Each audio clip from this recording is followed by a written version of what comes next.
Lucknow super giants বনাম Gujarat Titans একটা high voltage IPL match তো বটেই, কিন্তু এর পেছনের ডেটা আর পরিসংখ্যান কি বলছে চলুন আজকের এই বিশ্লেষণে আমরা ঠিক সেটাই খুঁজে বের করি।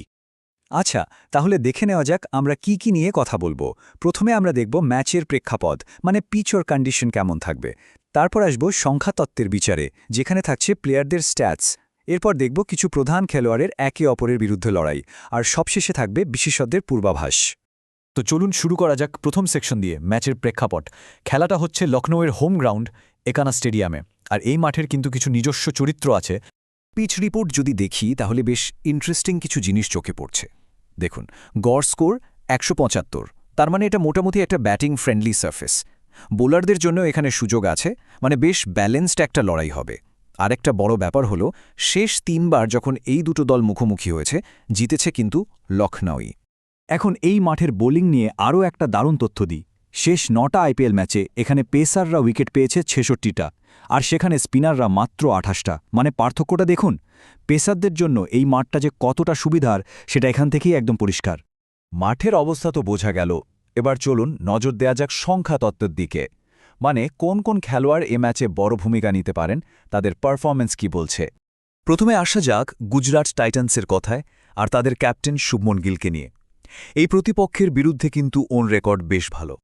এই টেবিলটা দেখলেই ব্যাপারটা পরিষ্কার হয়ে যাবে। দেখুন, লখনৌর বিরুদ্ধে ৭ ম্যাচে ২৭০ রান করেছেন, আবার এই একানা স্টেডিয়ামেও প্রায় ২০০ রানের কাছাকাছি করেছেন ৮ ম্যাচে। মানে দুই দিক থেকেই ওর রেকর্ড কিন্তু বেশ ধারাবাহিক। বোঝাই যাচ্ছে লখনৌয়ের জন্য গিল একটা বড় ফ্যাক্টর হতে চলেছেন। গুজরাটের জন্য আর একটা বড় স্বস্তির খবর হল তাদের তারকা স্পিনার রশিদ খানের ফর্মে ফেরা, আর এটা কিন্তু ম্যাচের মোড় ঘুরিয়ে দিতে পারে। এই তুলনাটা দেখুন, কি দারুণভাবে ফর্মে ফিরেছেন তিনি। গত সিজনে যেখানে ওন ইকোনমি ছিল ৯.৩, এবার সেটা কমে ৭.১ই দাঁড়িয়েছে। আর উইকেট নেওয়ার হার, গতবার প্রতি উইকেটের জন্য ৩৭টা বল করতে হচ্ছিল, এবার মাত্র ১৪টা বলে উইকেট পাচ্ছেন, মানে প্রায় ৩ গুণ উন্নতি। এটা কিন্তু বিশাল একটা ব্যাপার। এবার আসা যাক লখনৌ সুপার জায়ান্টসের দিকে, আর তাদের ওপেনার মিচেল মার্শ, যিনি ইনিংসের শুরুতেই ঝড় তুলতে পারেন। ওর রেকর্ডটাও দেখুন একবার। গুজরাটের বিরুদ্ধে মাত্র ২ ম্যাচেই করেছেন ১২১ রান, আর নিজের হোম গ্রাউন্ড একানাতে তো ৮ ম্যাচে ৩০০ রান। মানে এই মাঠে উনি খেলতে ভালোবাসেন, আর গুজরাটের বিরুদ্ধে সফল। সুতরাং মার্শ কিন্তু গুজরাটের বোলারদের জন্য একটা বড় মাথা ব্যথার কারণ হবেন। আচ্ছা, এবার আসা যাক কিছু ব্যক্তিগত লড়াইয়ের দিকে। আমরা জানি ক্রিকেটে অনেক সময় একটা ম্যাচের ভাগ্য ঠিক করে দেয় কয়েকজন খেলোয়াড়ের মুখোমুখি টক্কর। চলুন সেরকমই কিছু লড়াই দেখে নিই। প্রথমেই দেখি লখনৌয়ের ঋষভ পন্থের লড়াইটা। দেখুন, মোহাম্মদ সিরাজের বিরুদ্ধে উনি ৪ বার আউট হয়েছেন, আবার রশিদ খানের বিরুদ্ধেও ৩ বার। সিরাজ মাত্র ৪৭ বল করেই ৪ বার পন্থকে ফিরিয়েছেন।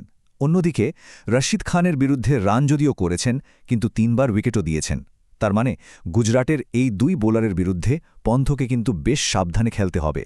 একই রকম একটা চ্যালেঞ্জের মুখে পড়বেন নিকোলাস পুরানো, বিশেষ করে কাগিসো রাবাদার বিরুদ্ধে। সোচুন একবার, রাবাদা মাত্র ৪৫টা বল করে ৪ বার পুরানকে আউট করেছেন। এটা কিন্তু বিরাট একটা ব্যাপার। রশিদ খানের বিরুদ্ধেও ওর রেকর্ড খুব একটা ভালো নয়, ৭৭ বলে ৩ বার আউট হয়েছেন। সুতরাং পুরানের জন্যেও কাজটা সহজ হবে না। এবার উল্টো দিকের ছবিটা দেখি। লখনৌর আবেশ খান কিন্তু গুজরাটের টপ অর্ডারের জন্য একটা বড় বিপদ। দেখুন, উনি শুভমান গিলকে ৪ বার, জস বাটলারকে ৩ বার, আর শাহরুখ খানকেও ৩ বার আউট করেছেন। মানে গুজরাটের ৩ জন গুরুত্বপূর্ণ ব্যাটসম্যানের ওপরেই ওর একটা মনস্তাত্ত্বিক দখল থাকবে। তো এত সব ডেটা, পরিসংখ্যান আর খেলোয়াড়দের লড়াই দেখার পর এবার আমরা আসছি সবথেকে গুরুত্বপূর্ণ অংশে, বিশেষজ্ঞদের পূর্বাভাস। তাহলে এই সব বিশ্লেষণের পর কোন দলের জেতার সম্ভাবনা বেশি বলে মনে হচ্ছে, চলুন দেখে নেওয়া যাক চূড়ান্ত রায়টা ঠিক কি বলছে।